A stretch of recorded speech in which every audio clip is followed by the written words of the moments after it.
a couple of days since it's been announced that Donald Trump, of course, won the presidential election over in the United States, and he is set to take over as the president of the USA in January. But the fallout of that decision is still, playing a big part over in the States.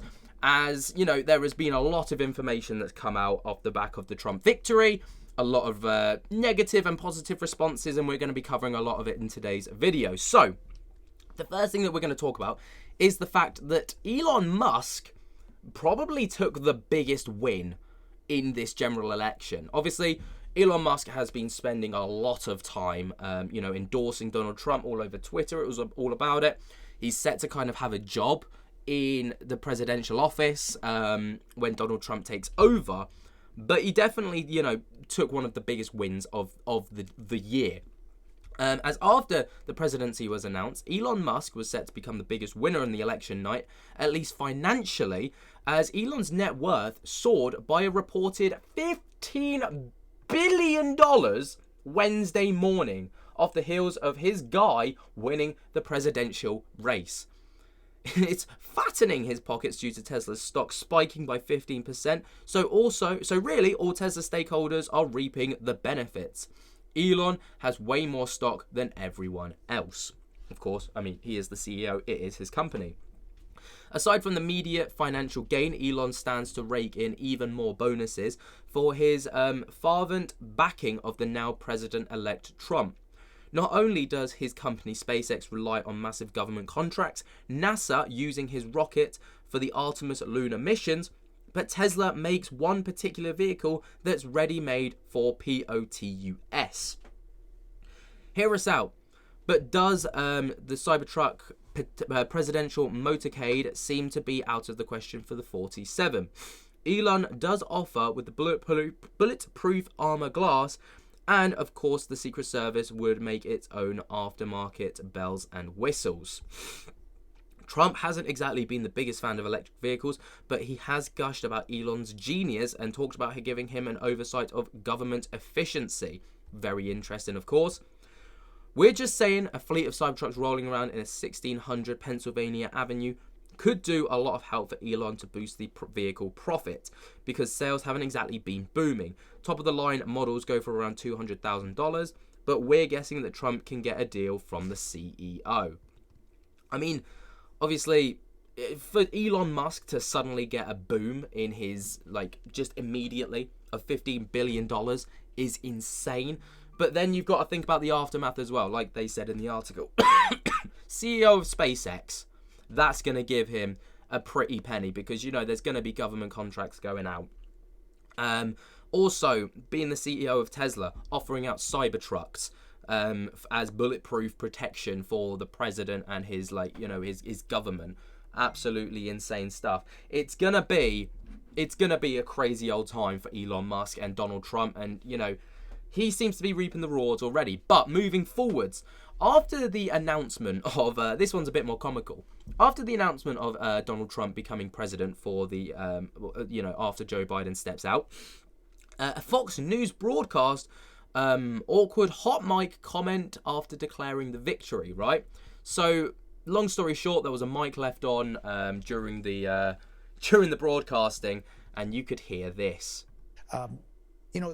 The question is what the Republican Party looks like now. And Kaylee, it's a multiracial party, to your point. It's working class, and maybe it's the future. It's Elon Musk. It is Joe Rogan and podcast. It is Elon Musk. Oh, Lord.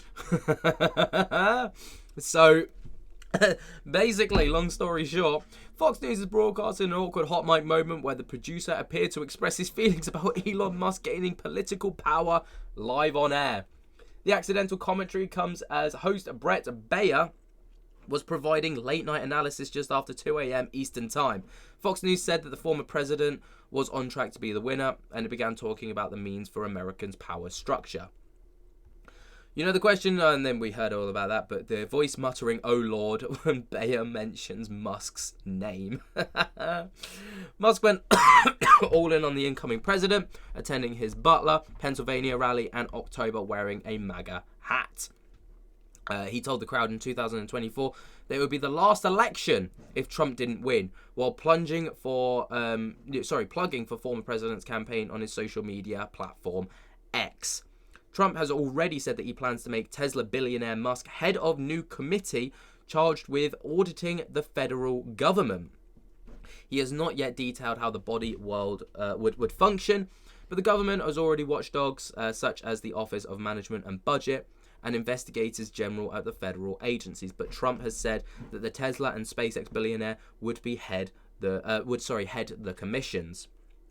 So obviously we can see how Elon Musk is going to be a part of the the Trump campaign, how he's going to be a part of office when Trump gets in.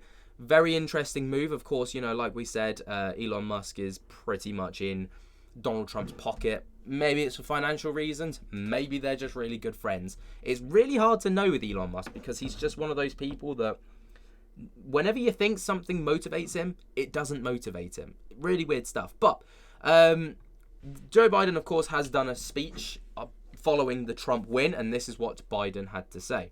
The struggle for the soul of America, since our very founding, has always been an ongoing debate and still vital today. I know for some people, it's a time for victory, to state the obvious. For others, it's a time of loss. Campaigns are contests of competing visions.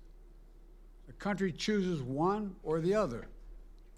We accept the choice the country made. I've said many times, you can't love your country only when you win. You can't love your neighbor only when you agree.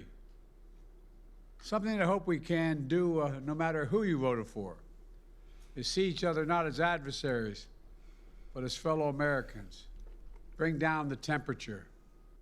I think, it's a pretty good speech, to be fair. He makes really good points. He's basically saying, yeah, it wasn't the outcome we wanted, and for many Americans it wasn't, and for many it was the outcome you wanted, but this shouldn't divide us. America has spoken. The majority said that they want Donald Trump.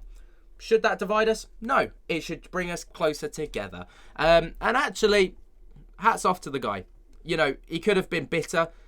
He could have been really, horrific about it, but he wasn't. He was pretty down to earth, in my honest opinion. But one person who wasn't particularly happy about it was international pop star Billie Eilish, who went on to talk about Donald Trump during her Nashville concert after the election had taken place. Now, this is a very different story. And now a person who is a convicted, so many things.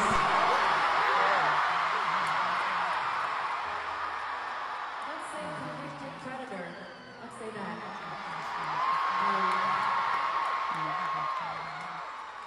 God, my heart is beating fast. Someone who hates women so deeply is about to be the president of the United States of America.